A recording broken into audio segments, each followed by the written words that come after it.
Hello, how y'all doing today? Here to do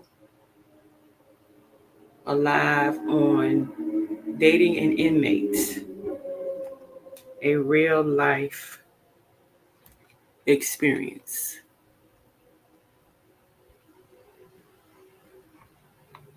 Give me just a second.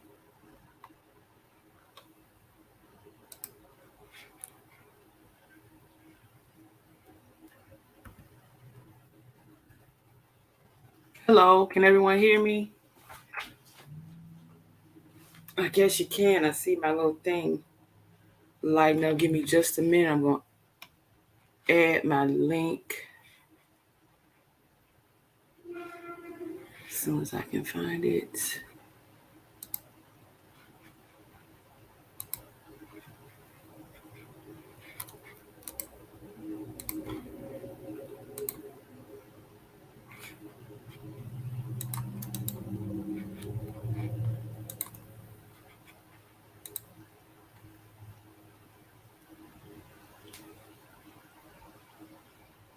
Okay.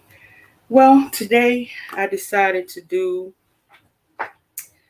just a little topic is about dating an inmate. Um, I don't know how many people have experienced that in life, either dating while they're in lockup or out of lockup. Either way, you're dealing with almost the same type of a personality or the same person. Now, I don't want to. Well, let me start off by saying my experience was not the best. I'm not. I don't want to blanket indict and make it seem like every person who has had to do some sort of time was a bad person. You do have some people who they get incarcerated and they come out and okay, Maritza, I see you. You got some who, serve time and they come out with good intentions. They try to be on the right side instead of going out here doing everything wrong. Try to become a productive member of society and move on um, positively. But then you have some who prey on you, prey. They prey on you, and they literally are out here to get what they can get. They still have the same institutional mind, like when they were locked up. Like because they do a lot of things when they're locked up in order to survive. Some people don't have the family, the backup that they need in order to, um, get food or money for their commissary, which is a part of their food, for phones, you know, just to survive because prison is not an easy place. They do get everything free, but from what I understand, if they don't have the commissary, they get very hungry. They give them enough to survive. So imagine you eating every day, but you're still having hunger pangs because you're still hungry. But they did feed you, so you won't starve to death, but you won't be like satisfied. So they play a lot of tricks with people on the inside. Developing a lot of friendships, pen pals or whatever to um, survive, basically. Therefore, when they come outside, they still have the same habits. And this is not all. Like I said, I don't want to blanket indict because not all inmates come out on the street for any form of deception. But my experience was 100% deception. Hello, everybody that's coming in. Hey, Lakin, Ginger C, Maritza, Sister Love, and Carla, hello. Um, just talking about dating an inmate, my experience. Like I said, I don't know how many people have had that particular um, experience. Mine was not the best. Matter of fact, I can call it the worst period of my life compared to others. I think it was my worst. Like I said, mine came out with not an intention of being truthful and honest. It was just pure deception, manipulation, and essentially narcissistic, a toxic person who was still institutionalized when he came out. I know a lot of you all have heard of that show, Love After Lockup. I don't know who's seen it, but if you have, did I drop my link? I don't know if I dropped my link or not. Y'all can come up if y'all want to, but yes, my link is dropped.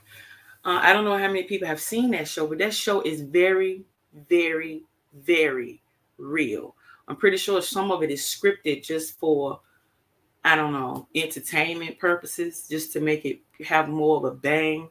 But a lot of that stuff is real. And I tell anybody who watches that show to pay attention. It's not all just for entertainment. That stuff happens for real. Now, my situation was not one that I dated the person while he was initially incarcerated. I got to know the person after. But they had spent a very long time in prison, about 12 years. By this point, needless to say, the person had become institutionalized, had a prison mind. Even when he came out on the street, it was still like prison.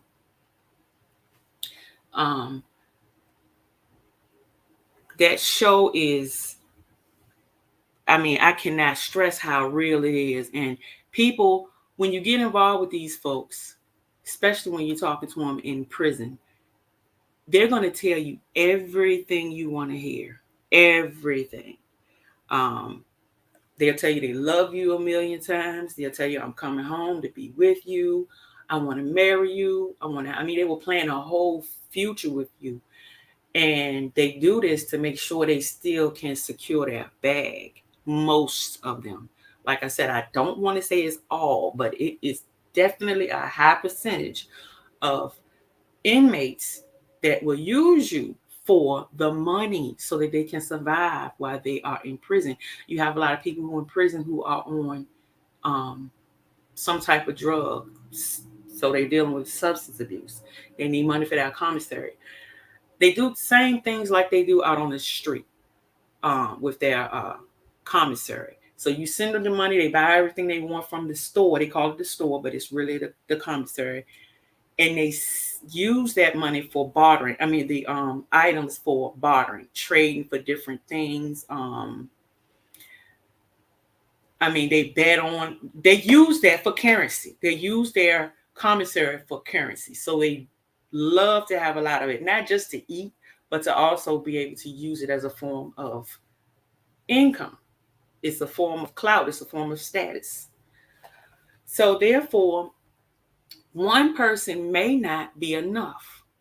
They may need several people, whether it's family, friends, and this is why it's very dangerous to become a pen pal or a close person to someone who is in prison. Because 9 times out of 10, they will get to know you, and they will get to know you very well so that they can use you for your finances so that they can get what they need while they're in prison. And once again, in the meantime, while they're getting all of this stuff from you, they will promise a lot. And they don't just promise it to one person, they have to promise it to a lot of people. And now I'm speaking of the opposite sex, whether it's a female inmate or a male inmate. They will speak to the opposite sex the way they want to be heard so that they can continuously use this person for what they can get. So they'll promise you this lavish lifestyle. I'm going to be with you. We're going to have a family. We're going to do this, we're going to do that when I get out. And you believe it. So they come home the first week, 2 weeks, 3 weeks, maybe a month, maybe longer than that. It's going to feel like a whole honeymoon. A whole honeymoon. You have no idea that you are a part of a plan. Some people, especially when they do long bids, they don't have anybody they can come home to. So they will use the person who they have essentially love bombed,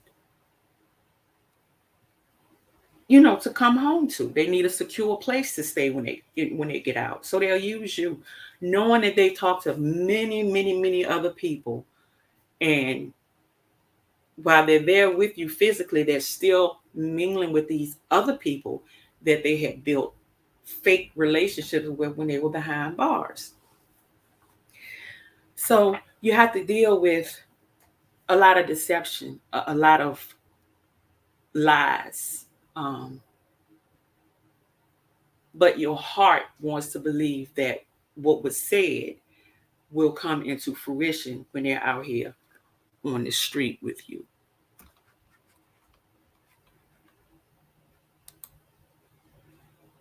Just normally the relationship, those relations, a lot of them, well, from my experience, from what I've seen, because I don't want to say a lot of them don't work out. I don't know, because I don't know many people who have dated or someone when they come out of prison. I don't advise it.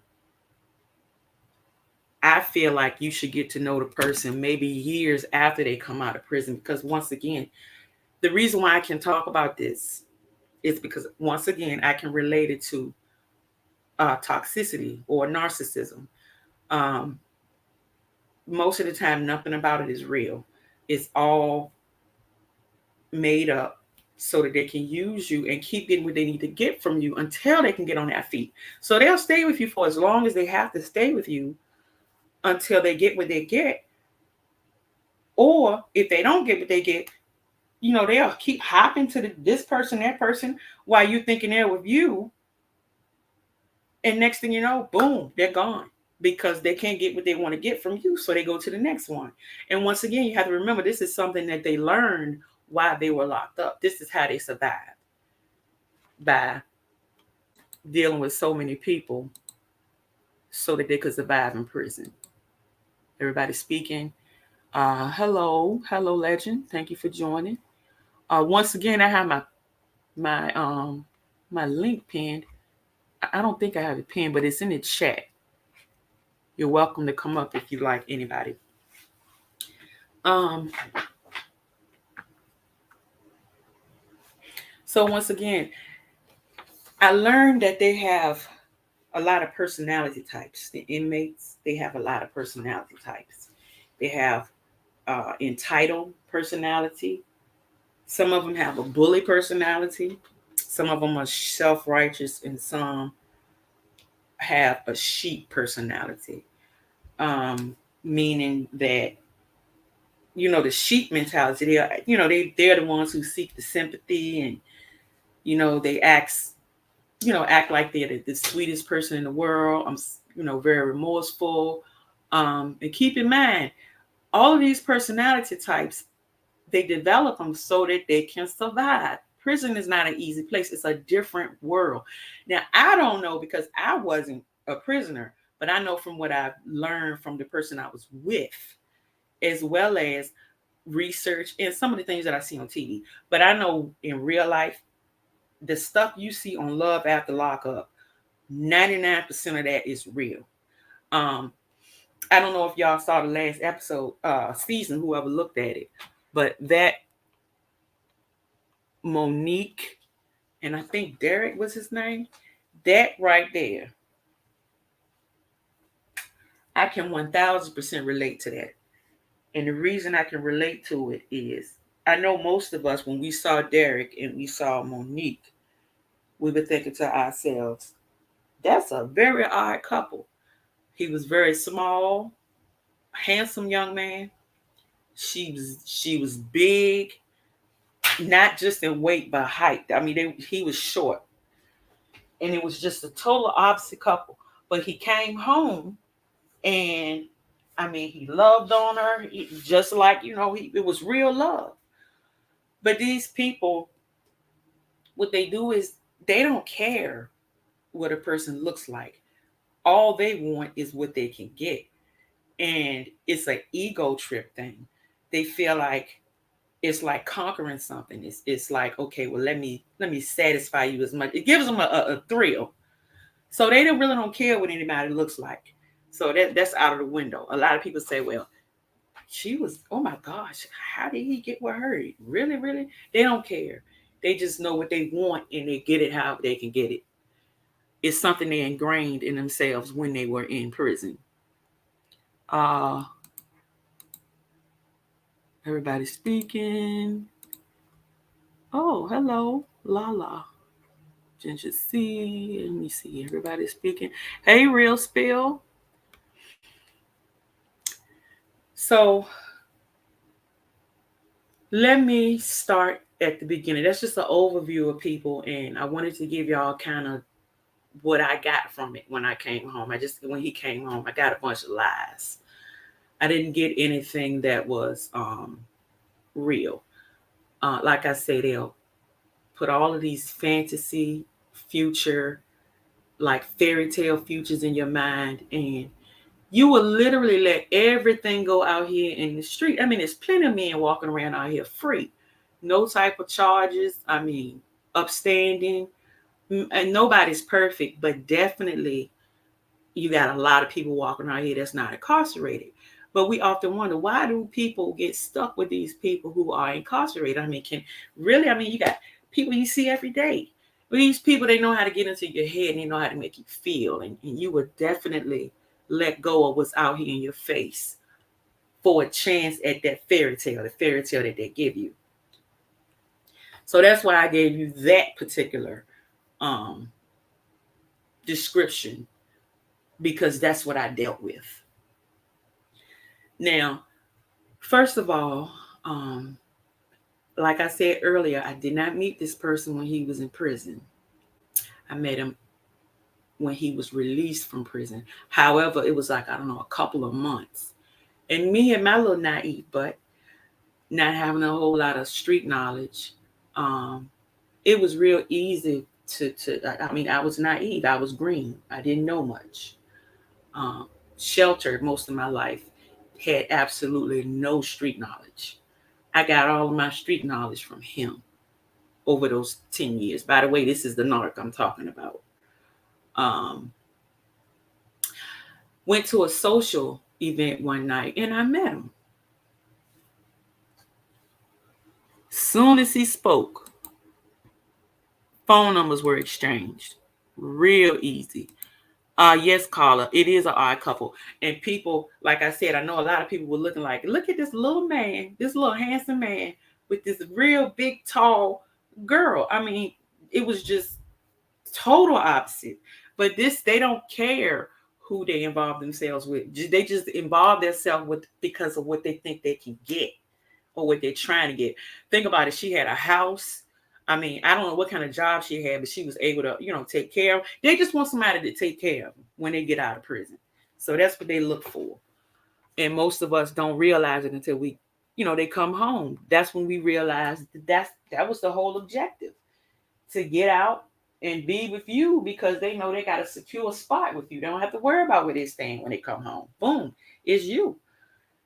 So I met the guy at a social. We spoke to one another, and as soon as,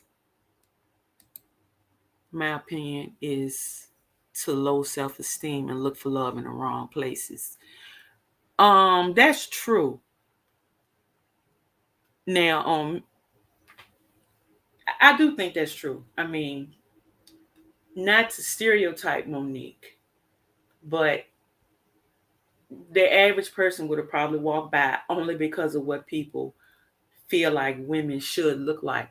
So speaking to him, she probably got a lot of what she wanted to hear and felt a way that she probably hadn't felt before, which made it easy for her to be taken advantage of. Um, and once again, like I said, they don't care who they date. They don't care if you're old. They don't care if you're wrinkled all up. They don't care if you're paralyzed. They don't care.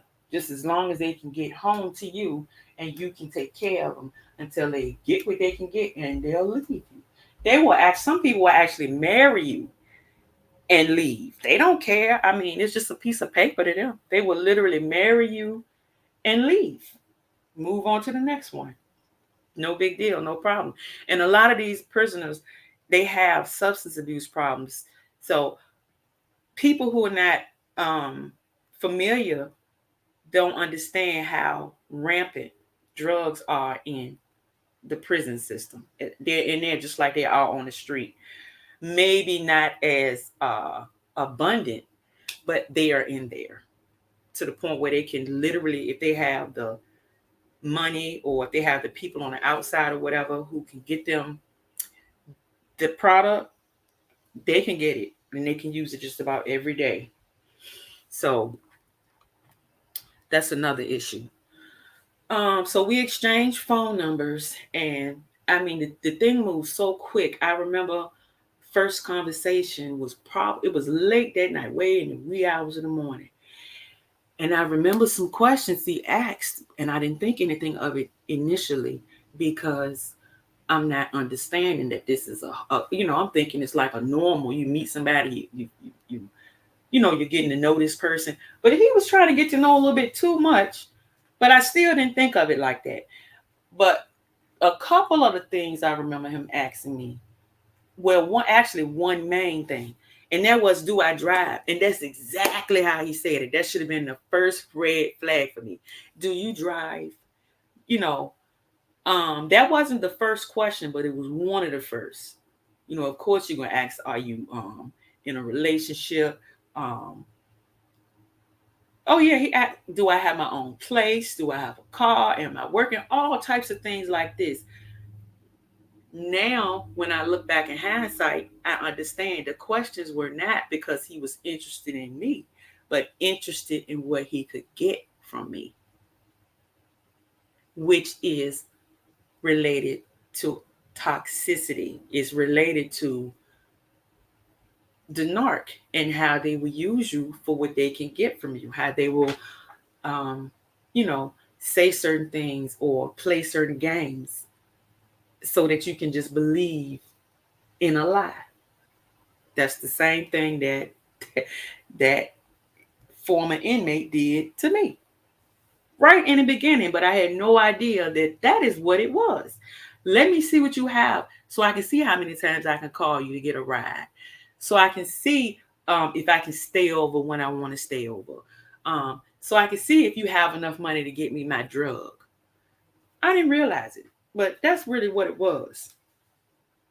Needless to say, it went from there to, I can say maybe this is going to sound real crazy to people, but I can say in 3 to 4 weeks, I felt like I was in love with this man.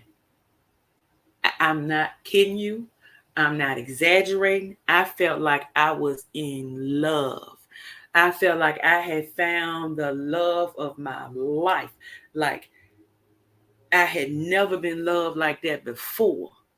In 3 weeks. 3. This is what love bombing is. If you find yourself feeling like you head over heels for somebody in 3 weeks, that is not normal. It takes way longer than 3 weeks to know if you actually are with a person in a healthy way. If somebody can hook you that quick, there's some sort of deception there. Because like I said, it's nowhere anywhere you can be head over heels. You can have feelings for a person in 3 weeks, but not be head over heels and feel like, man, I gotta be with them. If they say marry me, you feel like, okay, I'll marry you.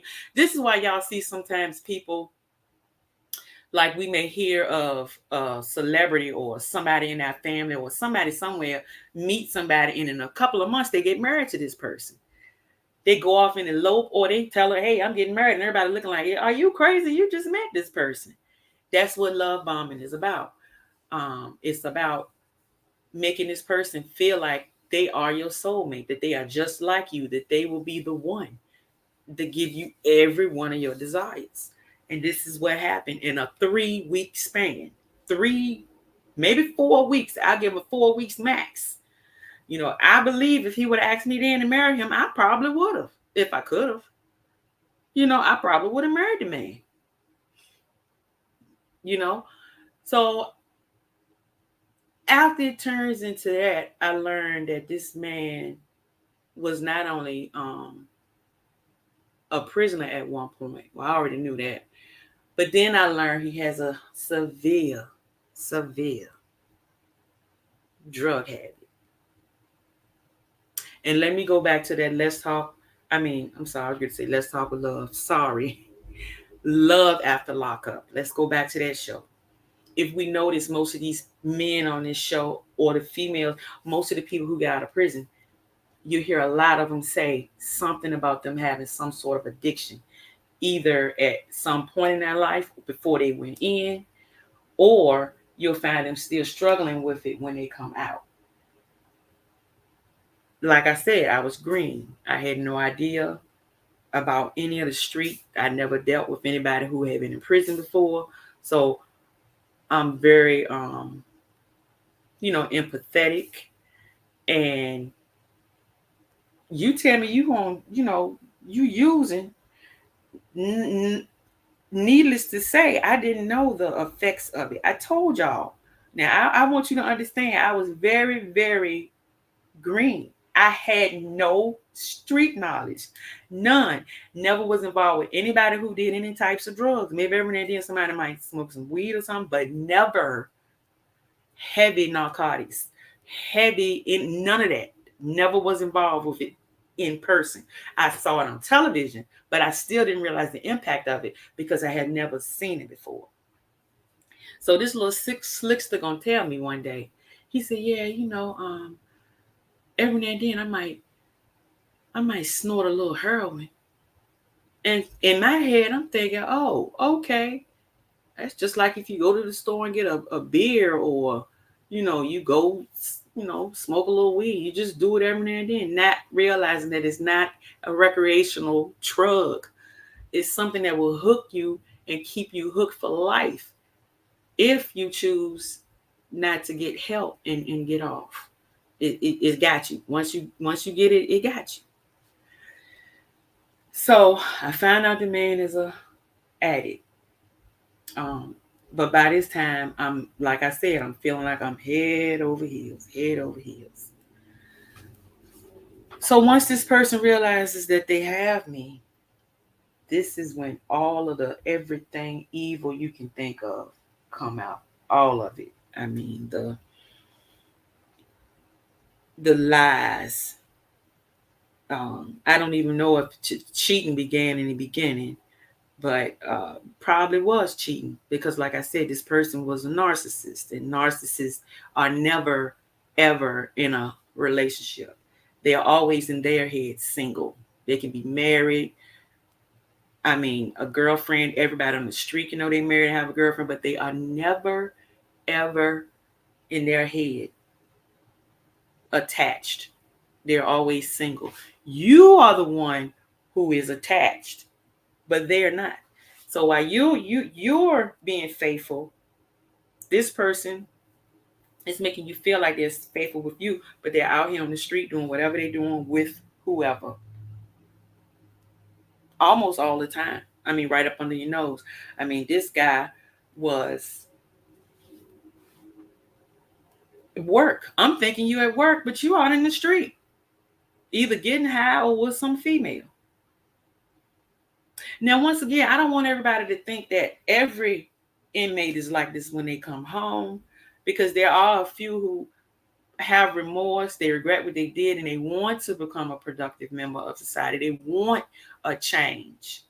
But then you have some who are institutionalized, and it's almost like they can live in the prison better than they can live on the street.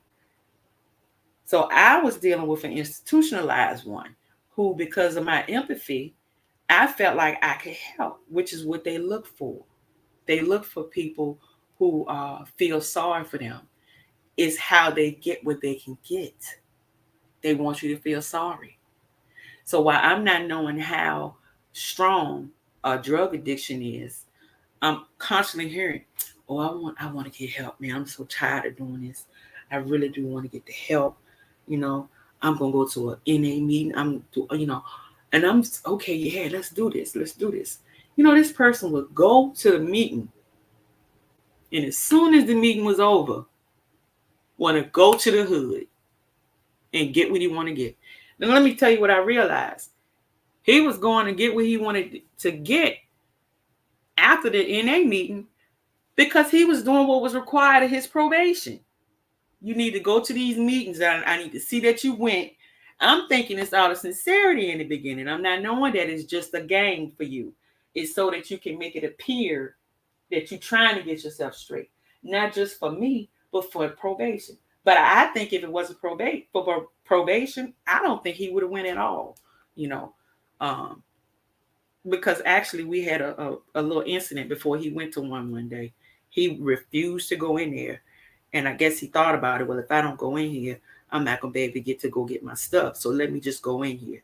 And that same day after the meeting, I'm thinking, he's listening. He's thinking about changing. No, sir. As soon as we left that building, boom, he want to go get it. So it's a whole lot of deception. There's a whole lot of everything that I got from the inmate that I dealt with. Um, it is so much. I don't even know. I could get lost in how much I could tell you about that relationship because, like I said, it was one of the worst. Um, Matter of fact, I think it was the worst. You got to think about I was with, and please don't get offended by this because I'm not trying to say um, criminals are these bad people, but I want to use that word um, criminal because that's what he was. And I mean it in every sense of the way I'm saying it. Not somebody who made a mistake and they decided later on in our life they want to change, but somebody who had like a criminal mind. I think that's a difference than if you go out here and you make a few slip ups. But I think he had a criminal mind. So I was with somebody who had a criminal mind, who was a drug addict, and who was also that is a criminal mind, being in and out of prison, but he was also a narcissist. So it felt like I was dealing with one of the highest demons that could be dispatched out of the pits of hell. That's what I felt like I was dealing with. It was the worst thing I had ever dealt with in my life. I'm so comfortable being single. I don't want to commit to anyone. For one, I don't want to be bothered with anyone all the time. After my last relationship, I was pretty much done. I feel the same way. Real spill. I feel the same exact way. This is why I'm not with anybody. I get a lot of hits on me every day. I don't care. I can look like a piece of crap going to the store, all over my head. Plenty. But I refuse to go there. I don't want to go there. That was a scar in my head that I have to still heal. It's not so much my heart anymore. It's a mental thing that I have to get past. I don't want to bring what I had dealt with.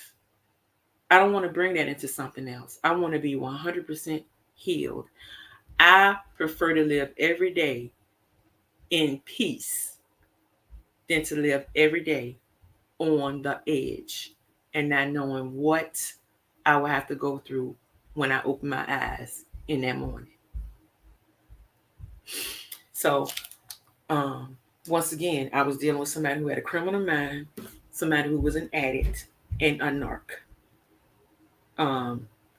This is why I believe this person was a part of that dark triad you hear me talk about. One of the worst type of personalities a person can have, malignant narcissism, which is one of the worst. And what these people look for, they look for the supply, and that's what he was looking for. I know a lot of people here, when people refer to narcissists or people that are toxic, but especially a narcissist, they use the word supply. And some people don't really understand what that is. But the supply is basically, basically what they get from you. It's something that helps them to, function, because they can't function without it. Um, Whether it's attention, compliments, they gotta win, so they have to be a winner. They need to win. Um, if they feel like they have power over you, control, um, and as crazy as it sounds, I think that the addiction caused, well, obviously it gave some sort of supply, or it helped him feel a certain way. Um, and absolutely, sex is supply, 1,000% supply, and they don't care if they have to mess with your emotions. It doesn't matter if it's positive or negative. They have to mess with your emotions. And that's what this person did.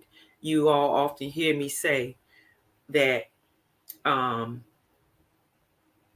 I felt like he was in my head and mixing my brain up like it was a salad, or some type of cake mix, just mixing it all up to try to keep me in a state of constant confusion, um, just not knowing, on edge. Um, I was always in fight or flight mode. Blood pressure was always at stroke level. Got admitted to the hospital a couple of times, asthma attack. You know, it was the worst thing I ever dealt with in my life. Um, so after I found out he has this substance abuse, I remember one day, you know how we are women, we can feel when somebody's got somebody on the side, a little chick on the side of something. And I could feel a change. And I remember asking him, is it somebody else? First he told me no, no, no, no, no, over and over again, no, no. Now I don't remember how it got to the point where he just told me what it was. But I remember asking him, why do you feel like you have to be with somebody else? What's going on? I mean, I don't understand. Uh, the reason why I'm telling you this is because he essentially told me in the beginning that he had narcissistic personality, because he said, I need a lot of people so I can feel like I'm loved. I didn't know about narcissism at that time, but that's totally narcissistic. You need a lot of people because you got to have that supply I talked about. You have to have the attention. You have to have the praise or the compliments. I mean, you feel powerful if you got a lot of people, a lot of females. Hey, I'm all that. Look at all these, this one here, that one here, this one here, you know. Um, I mean, he told me. Now that, like I said, I look back on it, I can see this man told me he was narcissistic, but I didn't know. Listen, if you hear somebody tell you something about them, believe it. Believe it. If somebody tell you something like that, I don't know what in the world. I told y'all I felt like I was head over heels. But how could I not listen and absorb and comprehend what the man just said? He basically said, look, it ain't going to be just you. I need a whole lot of people so I can feel a certain way. So he told me he was narcissistic. He needed to get the attention from all of these women. I didn't realize that it made him feel a certain way because, once again, I didn't know what a narcissist was. But essentially, he told me in the beginning, I need all of these people. I can't be with one. And I remember one time, it ain't serious if I'm talking to all these other people. It just, if you don't have what I need monetarily, I can get it from them. So even if I play games with that head, I ain't stepping out on you like that. But this one right here, if I need some money, I can just ask it. We gonna be all right. You gotta say we gonna be all right. I was already all right. I didn't need that person, but that was his mentality. That was the inmate's institutionalized mentality. And I do not advise anyone, nobody. If you know somebody who's in prison, if you want to be a pen pal, just be a pen pal. Don't let it turn into where you feel like you love this person and you making arrangements for them when they come home. And I mean, I just wouldn't advise it. If the person come home and they want to meet up with you and they want to pursue something, do it like you would do it with somebody on the street. Because most of the people who are incarcerated, they have no good intention. Most of them, they have no good intentions. They know what they were able to get from you while they were locked up. They know that you put your life on pause, that you gave them a whole lot of money while they were in there. You made sure you were available to them, because you have to be available to get those phone calls. If you're not available, then they can't talk to you. So because they know all of this, when they come home, I mean, most of them don't have, you know, they just don't have any good intentions when they come home. They're going to have the same mentality while they talking to you, living with you, sleeping with you, eating with you, living under the same roof. They still talking to most of these people that they were talking to while they were in prison. They don't just cut it off. So, like I said, mine would go to work. I'm thinking he's at work. I mean, I find out months later, shoot, when the checks get kind of short, I thought you went to work this day. What happened? I mean, I didn't pick you up because he didn't have transportation, so I was his taxi cab. I was his Uber, his Lyft. What happened? Where's the money? So he was either going over somebody's house, paying for hotel rooms, and he was most definitely using drugs. But all of those fake future promises I got were not real. Now, y'all imagine, I held on to all of this fakeness for 10 years because of the empathetic and female mind I have, thinking that it will change. I just let it go too far. I should have let it go a long time before then. So, this is a portion of my experience. It was not good at all. I don't even know what else to talk about because it's so long. I mean, so many things.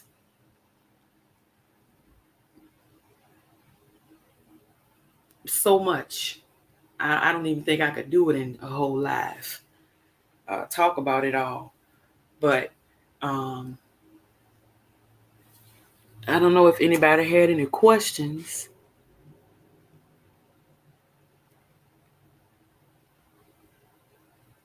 Thank God you got out of it. You survived. Yeah, yes, I did. I survived. I got out of it. Now, like I say, do not think that everybody who comes home from prison, and I don't want people to feel like their sons, siblings, daughters, parents. I don't want you to feel like your parent, if your parent is doing this, or I mean your family is doing this, that they're a bad person. Because like I said, it's a way of survival on the inside. They have to, well, they don't have to, but they manipulate a lot of people at the same time so they can get what they need while they are in prison. And unfortunately, they will bring the same behavior to the outside. The mentality doesn't turn off when they come outside. It's the same person. They just, now they're not physically locked up, they're mentally locked up. So it's the um, same type of mentality when they come home. Um, so I dealt with a lot of, like I said, I dealt with a lot of cheating. Um, I dealt with, because he was an addict. I mean, I used to have to go I would come home from work and my DVD will be missing, or, some type of other electronic equipment. I would have to go to the people to buy my stuff back. It's so much, so much. I used to have to hide my money in very, very awkward places so that it wouldn't be found. Um, I found that the best place to hide stuff after, he looked through everything. I remember going to work one day and I left my purse at home because I didn't like to take my purse with me, but I took, my money and everything I needed out of it. And I remember getting a text from him with a picture, my graduation picture. And my graduation picture was in my wallet, tucked way back. I mean, you would have to like look for that picture. He sent me a picture of it. And the first thing I said is, what are you doing in my purse? And why are you in my wallet like that? So he would search for stuff. So it wasn't like you could go home and put it, in between your mattress or in the pillow. I even thought about one time cutting the mattress, but I had to think like a criminal at that point. I had to think like him. I'm like, man, where could I hide this? Because I had to go take showers. I would go take showers and get out the shower. My car was missing. Get out the shower, look for my money. It was gone. I mean, I had to have my money. If I went in the shower with it, one time I went in there and I had it with me because I'm wet and slipping and sliding. He snatched the money right off the soap dish. So I had to figure out how to hide my money. The best place I could find to hide it was under, how you open up your drawer? The very bottom drawer on the bottom shelf. I took that drawer out and I had some tape and I taped it on the bottom of that drawer. I would have to go through all of that to hide my money. But it was this, I found out he never found it. That was my hiding spot. So I think I just gave people a hiding spot. I hope if somebody's trying to take something from me, they don't hear me because they'll know where to look for it now. But that was the perfect hiding spot. I never had to look for my money again because if I put it there, it was safe. But I had to go through things like that, not knowing if I was going to have my money, promising people stuff. And when he took my car, when I would not see my car, I didn't know if he was selling it because he needed some drugs. And he I heard stories of people giving away cars for that stuff. I mean, I was always on edge. I was always just, this is why when you hear me say over and over again that I got out of something and I sit and I have to give thanks to God because I got out of it with my mind intact. And that's the most important thing. I didn't just get out of it. I have an intact mind. It wasn't easy to keep my head together then. Matter of fact, I didn't have my mind together back then, but I had it together enough to survive. And also, God never left me. He was by my side.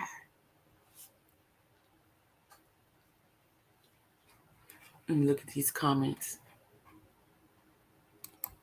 That's a long time.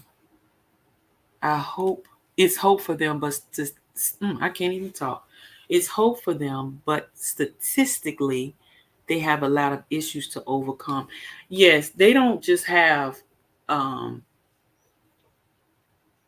lot of mental issues to overcome. They have almost everything to overcome, especially if it's a felon, somebody who's a felon. And you not only have obstacles when it comes to getting employment, you not only have obstacles when it comes to housing,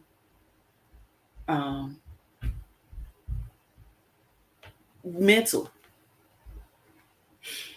So you come home, and from what I understand, if you don't have any money on your books, they give you a little small check. But then if you have the money on your books, they give you that check and give you a bus ticket and you wait for the bus or either somebody come pick you up. They don't give you any guidance. They just tell you to go see your probation officer. When you go see your probation officer, the probation is giving you all of these requirements, and most of them you wonder, can you even meet the requirements, because you can't find a job real easy because you're a felon. You sometimes you bounce from place to place because it's hard to find a job. So I mean, it's a lot of obstacles for them to overcome. Real Spirit say you strong. Thank you. A lot of us are. Some of us don't realize how strong we are, but a lot of us are. You've been through a lot, Erica. Yes, I have.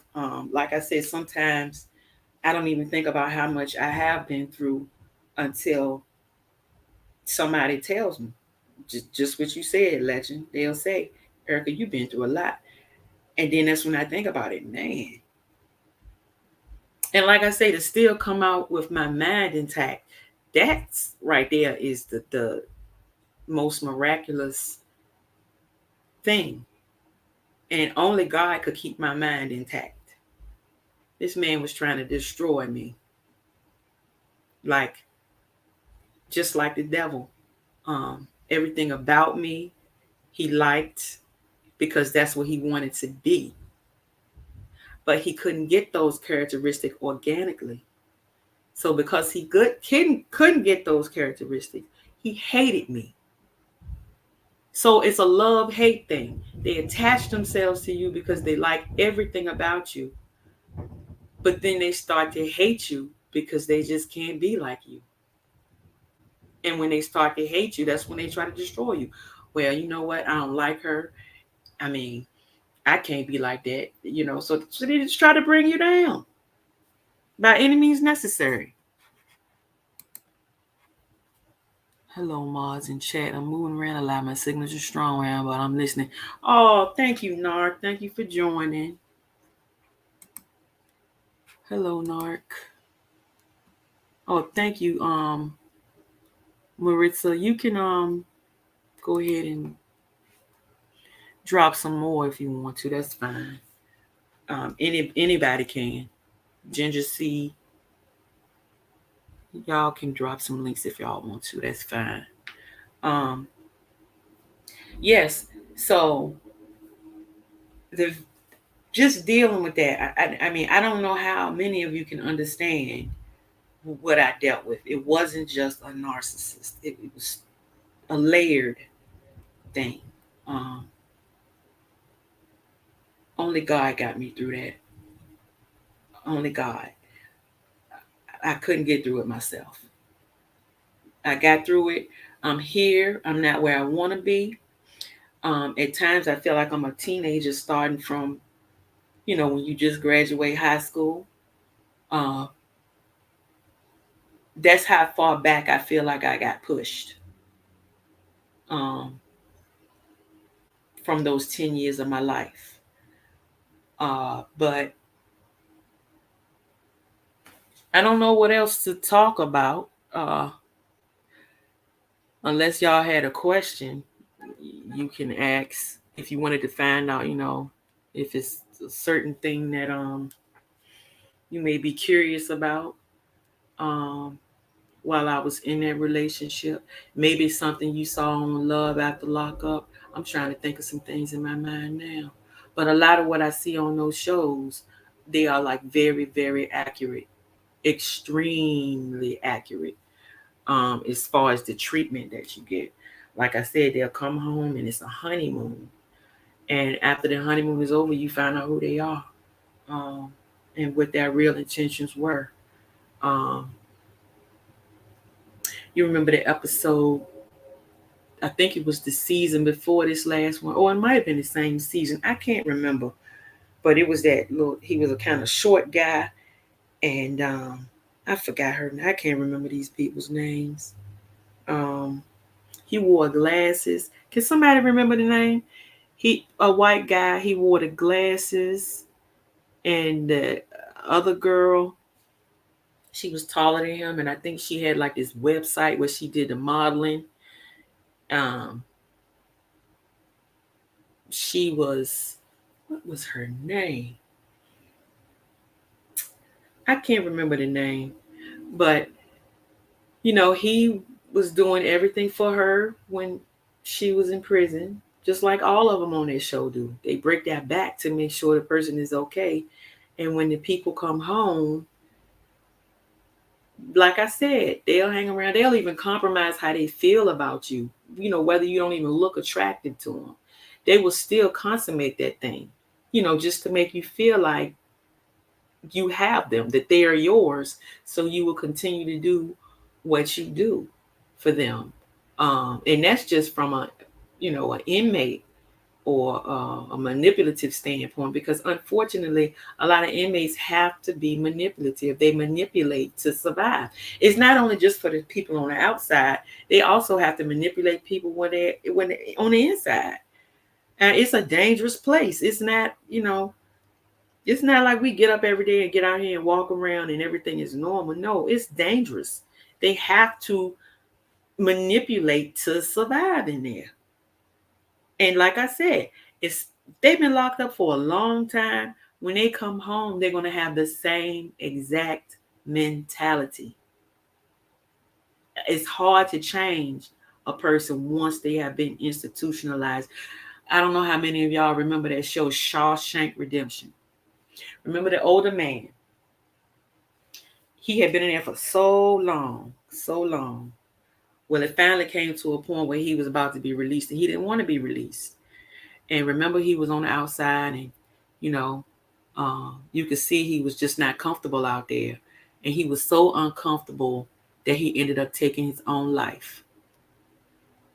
And I remember one day, because I was very serious. I wasn't playing games, and I remember one day asking, I said, "What is happening? The reason why it's not hard to get up. I mean, yes, you have probation, but you might not be like 100% free."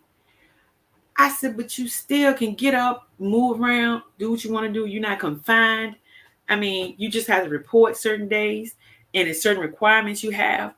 I said, "I don't understand what's so hard." And I never forget the answer I heard was, when I was in there, I knew what was going to happen every day. I knew I was going to get up at this time. I knew I was going to shower at this time. I knew I was going to eat at this time. I knew I was going to work out at this time. I knew I was going to make a phone call at this time. Essentially, everything, he was structured. He knew everything that was going to happen after the next. He said out here, he did not know. He didn't know what, if he got up in the morning, it just wasn't structured. So I sit down and I say, "Hey, let's write down what you do. Let's get a piece of paper and write down, a schedule. Let's write it. Then that way you'll know, okay, well, I'm gonna get up and at this time I'm gonna do this. I'm gonna do this at this time." So we wrote it down, but he never followed it. Probably because he didn't have to, and because once again he was addicted. And it was important. It was his life to use, Wake up in the morning, gotta do it. Gotta do it all day long. If I can't do it all day long, when I get off work, I'm gonna do it. And so that was the head of his life. The drug was his God. And therefore, at that point, it didn't matter if he had structure. But that's what he told me. That's why a lot of people become institutionalized. They've been in there with this whole routine, and they come out and they have nothing, no routine. I mean, it kind of blew my mind away when I heard it, but I guess I could understand it because, I mean, we essentially have some sort of structure. I mean, we know we're going to get up, we're going to go to work. Even if we don't know what we're going to do when we get off work, we know we're going to go home. So, I mean, we might just fit a few things in, but we know what our life is. But for him, he didn't know. He didn't know what to do.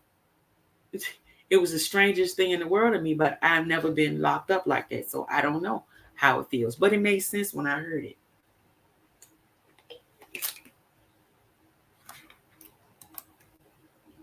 You're blessed, Erica. Blessed to escape, to find the strength, to find yourself.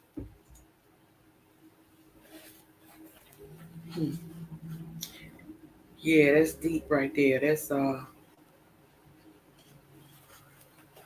Blessed to escape, to find the strength. That's crazy.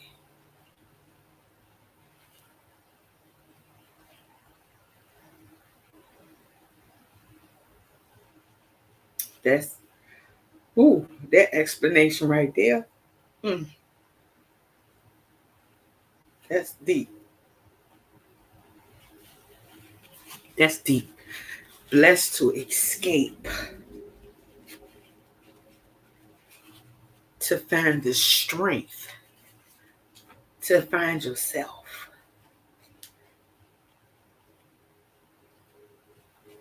That is like almost 100% accurate. I remember getting out of that thing, and I remember feeling like I didn't have the strength to stay away from it, feeling like I needed to go back because I needed that, because that's how much that person made me feel like I needed them. I escaped, I found my strength, and I got myself back. That's deep. I think a lot of us probably been in a position like that, maybe not because of the same circumstance, but a lot of us been in that position. That's deep. I'm gonna have to screenshot that.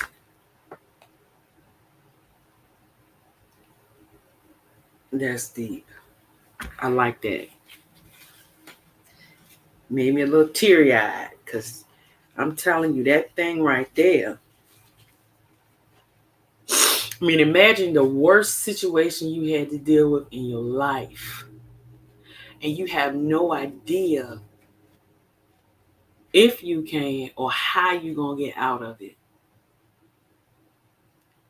And then one day you realize you are out of it, and you still have 100% of your faculties, your mind, your body, your soul. You have all of it. Even though it may be a little scarred, but you have every bit of it. It's still with you. That is a very, very powerful thing to realize. And it's a powerful reason to give God thanks. It shows you that God is God, and it shows you who He is and the power that He has in your life.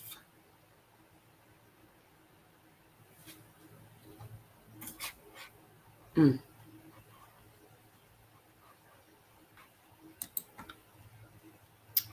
Real spill. Thank y'all so much. Sent. Check your messages. Okay, thank you. Mm-hmm. Yep. So we'll come back with a part two, I guess. I This thing was just so full, that part of my life. If you ask me a question, it could probably trigger some kind of remembrance of something that I went through. But basically, in a nutshell, once again, these inmates, if you can stay away from dating one, that's the best thing to do. Um, I don't even mean any harm. I wouldn't even advise you to be a friend. It's hard, I feel bad saying that because some of these people, it's their only connection to the outside world. It's us, people who walk around, we're free, you know. But if you have to take a chance of being manipulated and walked all over when they come home, I mean, what would you do? Would you risk that, or would you just try to stay away from it? So you hate to say leave them alone because some of them need that outside um, attention. They need to know that it's a whole nother world, that they're not stuck in it's nothing else out here. But I'm sorry, I have to stick with my stance. I would not advise anyone unless you're already with this person before they become incarcerated. And then after they become incarcerated, you still have to be careful because 9 times out of 10, depending on how long they're in there, they have to pick up some of those habits because it's all about survival. But to come out here on this street and feel like you have to do the same thing, that's the part I don't get, you know. Because if somebody's going to do what they do for you when you are in prison, I seriously doubt if they won't do it for you when you come home. Matter of fact, you get more when you come home because you don't have to put that money on the phones, and you're not spending extra money for food. The food in your house is for everybody, and you already got a phone, so you don't have to put hundreds of dollars on somebody's commissary or their account for so many years. Um, Another thing you risk with inmates is them going back to prison. You just don't know. You don't know how, if they have been rehabilitated or even if they desire to do what's right. If they out here still doing wrong, you know, going against the rules of probation, you know you're not supposed to use, but you keep doing it, knowing that that could cause you to go back to prison. You know, it's it's a very stressful life. Very stressful. So pay attention to that show. Um, that show is very accurate. Don't think that some of it is just, strictly for entertainment, for a wow type factor. No, that stuff is real. I mean, I heard that girl named Monique call him a narc, and I was already feeling like he was. If you notice, everything she would ask him about, he had an excuse. Why you cheat on me? Well, we broke up. I was doing my thing and you was doing your thing. Well, you made me feel like I needed to do this and so on, so and so. Inmates and narcissism are so entangled. It's almost the same type of people, narcissists and inmates. And I've learned that a lot of inmates you can tie narcissism between crime. You can tie crime and malignant narcissism. You can tie them right together. It's almost the same type of people. But I'm going to go ahead and end this live. I thank all of y'all for joining. I carried this one all by myself. Thank y'all. I think everybody's probably busy at work or whatever. Y'all just keep y'all head up and stay away from dating an inmate. Let these people come home. Learn them when they get home. Learn who they are, what they're about. Because they're going to tell you everything you want to hear while they're behind them bars. Everything. They'll even come home to you, like I said. That don't mean they're going to stay. Don't mean they're going to stay at all. It just means that they're there. That's how they were able to be released. Because you got to think about it. If they don't have somewhere to come home to, they'll hold them. They'll hold them in there until they had a proper housing.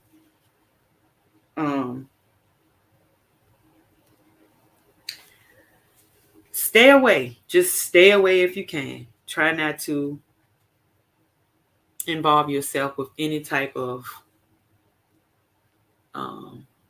boyfriend, girlfriend relationship with somebody that's in prison. If it's a friend and you can keep it on that level, keep it there. But try not to cross over into that other type of relationship. It's dangerous. It can be unhealthy. It can be very hurtful. And once again, you don't really know them. You talk to them on the phone every day, but you don't really know these people until you're around them. That's when you really find out who they are. So I'm going to end this live. Thank all of y'all for joining. And I'll see y'all next time.